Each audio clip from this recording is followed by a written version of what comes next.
बिस्मिल्लाहिर्रहमानिर्रहीम। हमारा next topic बच्चों जो हम लोग अभी स्टार्ट करेंगे उसका नाम है adiabatic process. Very interesting topic, adiabatic process. अगर आप लोगों ने इसका पिछला लेक्चर सुन लिया अच्छे तरीके से आइसोथर्मल प्रोसेस का, तो बच्चों आप लोग इसमें काफी एंजॉय करने वाले हैं। एडियाबैटिक प्रोसेस बच्चों क्या होता है? सेम इसी की हेडिंग्स बिल्कुल उस जैसी है जैसी आप लोगों ने आइसोथर्मल प्रोसेस की पढ़ी। सबसे पहले नंबर पर इसकी एक प्यारी सी बच्चों आएगी डेफिनेशन। सबसे पहले नंबर पर बच्चों आप लोग इसकी लिखे definition. The process in which the process in which no heat enters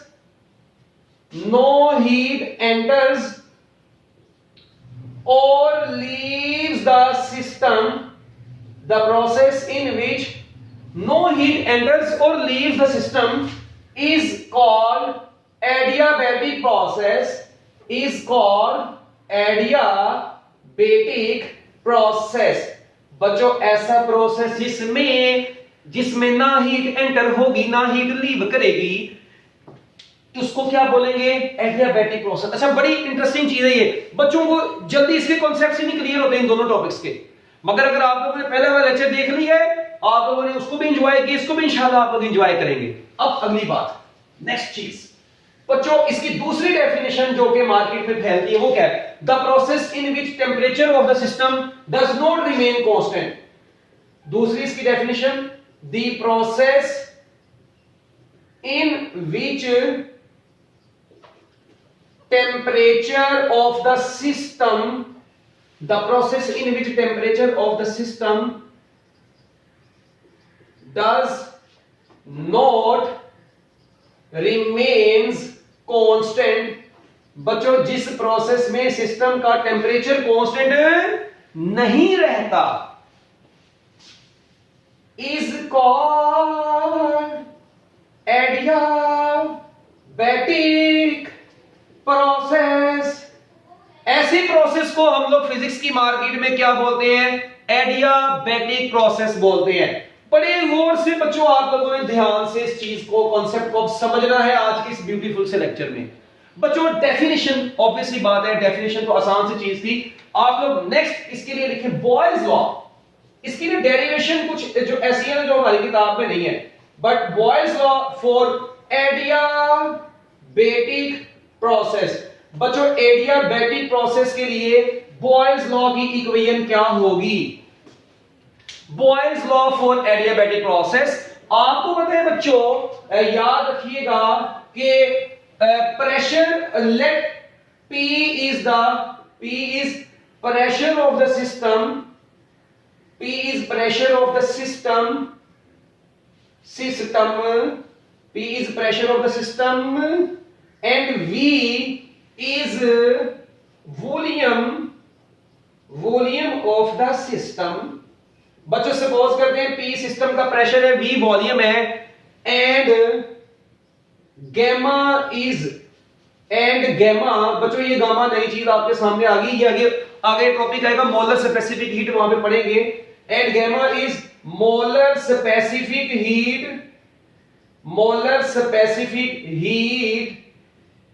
ठीक है जी। अगर बच्चों gamma molar specific heat of the gas हो, जो सिस्टम के अंदर आप लोगों ने गैस फिल की है, ठीक है, उस सिस्टम में गैस का प्रेशर P है, वॉल्यूम V है, और बच्चों उस गैस की जो गैमा है ये मोलर स्पेसिफिक हीट हो, देन PV की पावर अकेली अब कांस्टेंट नहीं है। Boyle's law for adiabatic process में PV की power gamma is equal to constant आ जाता है। ये गैमा यहां पर इसकी डेरिवेशन में बच्चों आपको बता चुका हूं, आपकी किताब में नहीं है, इसलिए भी हम लोग उसको नहीं करेंगे। तो अभी बस आप लोग इसको इतना सा ध्यान में रख लेंगे कि Boyle's law for adiabatic process क्या होता है? PV की power gamma is equal to constant, मतलब इसमें गैमा आ जाता है बस। वो क्यों आया, कैसे आया, वो आपको पता है। जो भी आप लोगों ने गैस इसमें फिल की होनी है उसकी कुछ प्रॉपर्टीज वगैरह हम लोगों ने डिस्कस करनी होती है, मगर वो भी फिलहाल हम लोग डिस्कस नहीं करेंगे। अभी जस्ट हम लोग ये एडियाबैटिक प्रोसेस को डिस्कस करेंगे, ना कि इस बॉयज लॉ की इक्वेशन को डिस्कस करना हमारा काम है इस वक्त। ओके बच्चों, डन, यहां तक नोट कर लिया है। इसके बाद बच्चों आप लोग एक चीज और बड़े गौर से देखेंगे कि पीवी ग्राफ, ठीक है जी, पीवी ग्राफ किसके लिए, भी ग्राफ किसका साथ ही बनाते हैं, for adiabatic process, PV graph for adiabatic process. बच्चों एडियाबैटिक प्रोसेस का प्रेशर वॉल्यूम ग्राफ कैसा होगा, बच्चों याद रखिएगा, graph of pressure and volume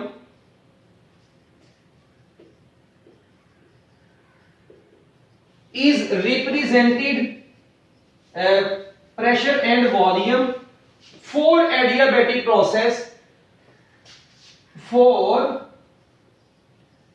adiabatic process is represented by a curve known as एडियाबैग। बच्चों इस कर्व को हम लोगों ने फिजिक्स की मार्केट में क्या नाम दिया हुआ है, नाउन एज एडियाबैग। बच्चों इस इक्वेशन को हम लोग एडियाबैग बोलते हैं। क्या बोलते हैं बच्चों, एडियाबैग। जिस तरह वो आइसोथर्म थी, इसको हम लोगों ने क्या नाम दिया हुआ है, एडियाबैग का नाम दिया हुआ है। As shown in the figure, ये बच्चों डायग्राम आप लोग बना लें प्यारी सी करके, ऐसे एक ब्यूटीफुल सी डायग्राम बनाएंगे हम लोग प्रेशर और वॉल्यूम के दरमियान में, ठीक है। जैसे ही हम लोगों ने डायग्राम बनानी है, ये देखें जरा, कुछ इस तरह का माहौल बनेगा, ऐसे एक ऐसे है और दूसरी बच्चों थोड़ी सी ऐसे है। आप लोग देखें प्रेशर और वॉल्यूम के दरमियान में मैंने दो कर्व्स बनाई हैं बच्चों। इस ऊपर वाली कर्व को हम फिजिक्स की दुनिया में नाम देते हैं आइसोथर्म, मगर जो मोर स्टीपर आपको नजर आती है इसे हम लोग नाम देते हैं बच्चों एडियाबैग, और कहा जाता है adiabat is more steeper than isotherm. Adiabat is more steeper than isotherm. ये इसकी कुछ मैथमेटिकल कैलकुलेशंस हैं। जाहिर बात है प्रेशर और वॉल्यूम के दरमियान में डायरेक्ट इनवर्स रिलेशन नहीं है, अब मतलब डायरेक्टली नहीं है, अब क्या है, गैमा के साथ उसका रिलेशन आ रहा है। तो due to this value of gamma we overall get this type of curve. Okay, by putting the different values of pressure and volume and gamma for any gas, you can calculate या you can draw the graph between pressure and volume, and the shape of the graph is almost just like this. Okay, इसकी तरह की ही होती है, बस इसका नाम हमने एडियाबैग रखा हुआ है। ये बच्चों आपके पास इसका ग्राफ भी लगते हाथ बन गया।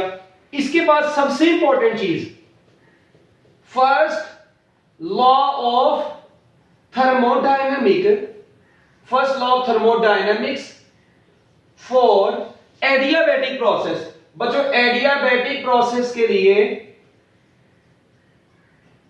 फर्स्ट लॉ ऑफ थर्मोडायनेमिक्स की इक्वेशन क्या होगी? बच्चों मेरी बात सुने, मैंने आपको बताया था फर्स्ट लॉ ऑफ थर्मोडायनेमिक्स की इक्वेशन क्या है, delta Q is equal to delta U plus W।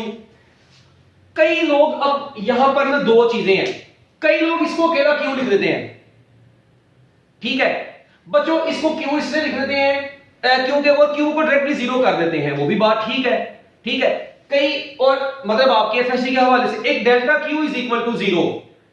देखें मेरी बात सुने, आप देखिए अगर तो बात करें ना सिस्टम की, ठीक है, सिस्टम में जब आप लोग सिस्टम में ना हीट एंटर करवा रहे हैं ना हीट लीव करवा रहे हैं, तो इसका मतलब बच्चों सिस्टम की हीट चेंज की बजाय मैं इसको आपकी किताब के मुताबिक क्यों लिख लेता हूं, अब आपकी आसानी के लिए। हालांकि देखें भाई मेरी बात सुने, अगर मैं ऐसे लिखूंगा ना delta Q is equal to delta U plus W, तो मैं डेल्टा Q को जीरो लिखूंगा, बात मतलब यही है। कई लोग इसको डेल्टा Q लिखते हैं, कई लोग इसको Q लिख लेते हैं, आप लोग जो मर्जी लिख दो यार, कोई परेशानी वाली बात नहीं है, ठीक है। वो आइसोथर्मल प्रोसेस में बेशक Q लिख लेना, कोई मसले वाली बात नहीं है, ठीक है। अब देखो बच्चों इसमें क्योंकि इसकी जो थोड़ी बहुत साइंस है अभी उसकी तरफ तो फिलहाल मैं नहीं जाऊंगा, हम जनरल बात करेंगे बस। ना सिस्टम में हीट एंटर हुई, नो हीट एंटर्स और लीव्स। बच्चों कोई हीट ना एंटर हुई ना लीव की, इसका मतलब क्यू क्या हो गया, जीरो हो गया, बात खत्म। तो बच्चों जब क्यू जीरो हो गया तो zero is equal to delta U plus W and W is equal to minus delta U आपके पास आ गया। तो W is equal to minus delta U and this is the equation of first law of thermodynamics for adiabatic process। तो बच्चों ये आप लोगों ने याद रखनी है, adiabatic process के लिए ये first law of thermodynamics की इक्वेशन आ गई। इसके बाद बच्चों नेक्स्ट चीज फर्स्ट लॉ ऑफ थर्मोडायनेमिक्स भी हो गया, पीवी ग्राफ भी हो गया, बॉयल्स लॉ भी हो गया, इसकी डेफिनेशन भी होगी, एडियाबैटिक भी हो गया। उसके बाद बच्चों एक बात और लगते हाथ में आपको बता दूं, यहां पर ना हमारी किताब वाले ने गैमा को लिखा हुआ है Cp over Cv। ये Cp Cv सारा कुछ आगे आना है। Molar specific heat at constant pressure divided by the molar specific heat at constant volume. ये रेशो को हम लोग गैमा बोलते हैं, मोलर स्पेसिफिक हीट की, ठीक है। तो ये आप लोगों ने इसको देख लेना है। अब बच्चों इसके बाद हमारे पास नेक्स्ट है जी एडियाबैटिक प्रोसेस में बच्चों दो चीजें, एडियाबैटिक एक्सपेंशन। लो जी बच्चों, एडियाबैटिक एक्सपेंशन ये क्या चीज होती है बच्चों? एडियाबैटिक एक्सपेंशन के दौरान देखें, आप लोगों को पता है जैसे पिस्टन को आप लोग अपवर्ड मूव करवाएंगे, वही पिछली वाली बात, पिस्टन को ऊपर को मूव करवाएंगे, क्या होगा बच्चों? जैसे पिस्टन को आप लोग ऊपर को मूव करवाएंगे ना, सिस्टम का टेम्परेचर क्या कर जाएगा? Temperature will decrease, internal energy will decrease. बच्चों सिस्टम की इंटरनल एनर्जी डिक्रीज करेगी, उसका टेम्परेचर डिक्रीज करेगा, इंटरनल एनर्जी विल डिक्रीज। तो बच्चों the expansion in which temperature of the system will decrease is known as adiabatic expansion. और अगर बच्चों मैं इसकी डायग्राम बनाना चाहूं, पेपर में आप लोग डायग्राम नहीं ड्रॉ करेंगे क्योंकि आपकी बुक में नहीं बनी हुई, जस्ट आप लोग इसका कॉन्सेप्ट क्लियर करेंगे। अगर बच्चों मैं इसकी डायग्राम बनाऊं तो ये देखिएगा जी जरा यहां पर गौर से, यहां पर हमारे पास पिस्टन है, ये पिस्टन है और आप लोग इसको एक्सपेंड करवा रहे हैं किधर को? ऐसे ऊपर को। अच्छा जी बच्चों एक्सपेंड करवाया आपने, जैसे ही एक्सपेंड करवाएंगे अब मुझे बताएं क्या होगा? एक्सपेंड करवाएंगे तो क्या होगा? कदम दी हुई है नीचे चल रही है। अच्छा जी बच्चों जैसे ही आप लोग ये पिस्टन को ऊपर को मूव करवाएंगे, सिस्टम में गैस के मॉलिक्यूल्स क्या करेंगे? चिल मोल डॉट कॉम में आ जाएंगे, रेस्ट मतलब थोड़ा आजादी में आ जाएंगे, सिस्टम का टेम्परेचर डिक्रीज कर गया। अच्छा अब मेरी बात सुनो, सिस्टम का टेम्परेचर डिक्रीज किया, क्या आप लोगों ने कोई हीट एंटर की? क्या कोई हीट लीव करवाई? नो हीट एंटर और लीव। इसका मतलब है इसमें आप लोगों ने देखे, अब बच्चे कहते हैं सर जी इसको कंप्रेस करेंगे तो वो भाई अंदर टेम्परेचर क्या हुआ? देखिए एक्सपेंड करवाया, टेम्परेचर डिक्रीज हुआ, मगर इसकी सारी दीवारें हम लोग इंसुलेट करते हैं। तो याद रखिएगा बच्चों, for adiabatic process walls should be insulating. बच्चों वॉल्स क्या होनी चाहिए? इंसुलेटिंग होनी चाहिए। और बच्चों आप इसमें स्लोली मूव नहीं करवाते, रैपिड एक्सपेंशन होती है, आप लोग इसको रैपिडली एक्सपेंड करवाते हैं ताकि सिस्टम के टेम्परेचर में एकदम मतलब रैपिड चेंज आ जाए। तो रैपिड एक्सपेंशन से बच्चों ये जो प्रोसेस हम लोग डील करते हैं ये एडियाबैटिक प्रोसेस होता है। तो वॉल्स इंसुलेटिंग होनी चाहिए ताकि हीट यहां से ना एंटर हो सके ना लीव कर सके, टेम्परेचर को मेंटेन ना रखे। ये याद रखिएगा, वेरी इंपॉर्टेंट कॉन्सेप्ट है ये। और एक मजे की बात आपको बताऊं, देखिए जब आप लोग एक्सपेंड करते हैं, अच्छा ये तो एक्सपेंशन हमने अपनी बात की, अगर मैं कहता हूं यार नहीं इसके अंदर सिस्टम के अंदर गैस है जो इसके ऊपर इसको क्या काम करे? एक्सपेंड करवाए। बच्चों मुझे बताएं जब ये गैस इस पिस्टन को एक्सपेंड करवाती है तो आपको पता है सिस्टम में work done by the gas will be equal to minus delta U मैं लिखूंगा। याद रखिएगा एडियाबैटिक एक्सपेंशन में W is equal to minus delta U की कंडीशन लगाई जाती है, क्योंकि अगर गैस ने एक्सपेंड होना है तो बच्चों work done by the gas तो पॉजिटिव होगा, मगर उस वर्क की वजह से क्या गैस एक्सपेंड हुई, टेम्परेचर ओवरऑल उसका डिक्रीज किया, इंटरनल एनर्जी डिक्रीज की, तो उसकी डिक्रीज की वजह से यहां पर नेगेटिव का साइन शो होगा। तो हम लोग यूजुअली कहते हैं W is equal to minus delta U, किसके लिए, एडियाबैटिक एक्सपेंशन के लिए। इसके लिए मैं एक लाइन बोल देता हूं, वो ये है कि बच्चों when if the work is done by the gas, if work is done by the gas then it goes and then it does at the cost of its own internal energy। तो बच्चों वो अपनी internal energy को cost करती है, खर्च करती है अपनी इंटरनल एनर्जी को, दैट इज व्हाई उसकी इंटरनल एनर्जी डिक्रीज कर देती है और माइनस का साइन आता है। So very important, adiabatic expansion में W is equal to minus delta U होता है। उसके बाद बच्चों नेक्स्ट है एडियाबैटिक कंप्रेशन। केड़ी कंप्रेशन, एडियाबैटिक कंप्रेशन। इसमें क्या होता है, जल्दी जल्दी बच्चों आपको पता है, इसमें पिस्टन को डाउनवर्ड आप लोगों ने नीचे को ठा करना है, तो बच्चों उससे क्या होगा, temperature and internal energy of the system will increase. क्या ख्याल है बच्चों, सिस्टम का इंटरनल एनर्जी और टेम्परेचर इंक्रीज कर जाता है। मुझे बताएं जब टेम्परेचर और इंटरनल एनर्जी ने इंक्रीज करना है तो क्या होना है, तो बच्चों याद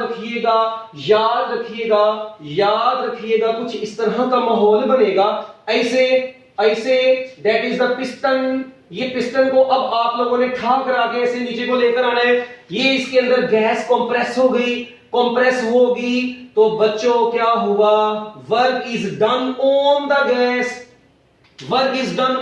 गैस, तो बच्चों work is done on the gas हुआ। तो बच्चों मुझे ये बताएं, work done on the gas हुआ तो minus W will be equal to, और बच्चों देखिए work done on the gas हुआ तो माइनस का साइन आया, और सिस्टम की इंटरनल एनर्जी इंक्रीज कर गई तो minus W is equal to delta U। That is for adiabatic compression. इसको नोट करें, हर एक जल्दी मिनट लगाएं, very important line, very bomb line. ये दो चीजें हैं जो बच्चे भूल जाते हैं, जो बच्चों को समझ नहीं आती, वो घबरा जाते हैं। मैंने आपको जो तरीका बता दिया है, अगर आप लोग उस तरीके को जहन में रख लेंगे तो आपकी जिंदगी में सुकून ही सुकून आ गया होगा।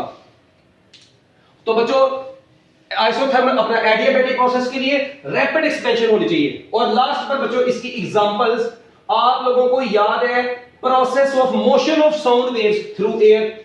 बच्चों process of motion of sound waves chapter number 8 में पढ़ेंगे।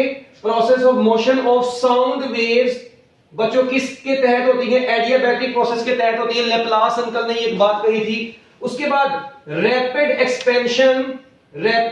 Expansion of gas from burst tyre. बच्चों जैसे ही कोई टायर बर्स्ट होता है तो आपको पता है कि उसके अंदर से एकदम गैस जो है ना रैपिडली एक्सपैंड होती है, तो उस फिनोमिना को भी बच्चों हम लोग क्या बोलते हैं, एडियाबैटिक प्रोसेस बोलते हैं। ठीक है जी, तो रैपिड एक्सपेंशन और कंप्रेशन। ठीक है जी, इसी तरह बच्चों एक बात और, cloud formation in the atmosphere. Cloud formation in atmosphere is also an example of adiabatic process. Cloud formation, ठीक है जी, इज, क्योंकि वहां पे भी टेम्परेचर चेंजेस वगैरह होती हैं तो क्लाउड बनते हैं, तो क्लाउड फॉर्मेशन और टेम्परेचर रैपिडली चेंज होता है वहां पर भी, तो cloud formation is also an example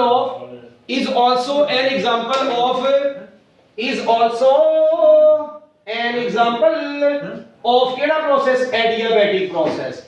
तो लो जी बच्चों, ये आप लोगों के पास फाइनली एडियाबैटिक प्रोसेस मेरी तरफ से दी एंड हो गया है।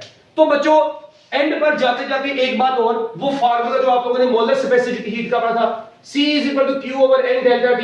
मुझे बताएं इसमें हीट नाइट्रोजन नहीं हुई, इसका मतलब ऐसा प्रोसेस जिसकी मोलर स्पेसिफिक हीट 0 होती है, हम लोग इसको क्या बोलते हैं बच्चों, क्या बोलते हैं, एडियाबैटिक प्रोसेस। तो मैं उम्मीद करता हूं कि ये चीज आप लोगों को समझ आ गई होगी, टॉपिक आपको समझ आ गया होगा, और ये इंपॉर्टेंट लॉन्ग क्वेश्चन आइसोथर्मल और एडियाबैटिक प्रोसेस का। ठीक हो गया बच्चों, best of luck, Allah Hafiz.